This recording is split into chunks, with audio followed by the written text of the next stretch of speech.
So if you've ever found yourself in the middle of the night and this goes off, this smoke alarm goes off, you know your batteries are good, right? You checked around the house and there's not any smoke.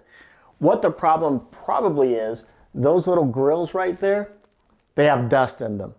So it collects dust. These things get old, they collect dust. The sensors stop working. So simply take out your vacuum.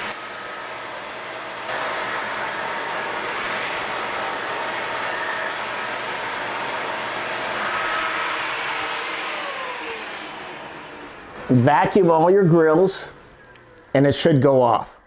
If it doesn't go off, you actually really have a problem with one of your smoke alarms. But that will save you money replacing these when there's really nothing wrong other than you have a lot of dust in there. I would recommend every year just go through and just vacuum those out. But just go around the house and vacuum those out and you can get yourself back to sleep tonight. Hopefully that helps. Thanks for watching View Proof.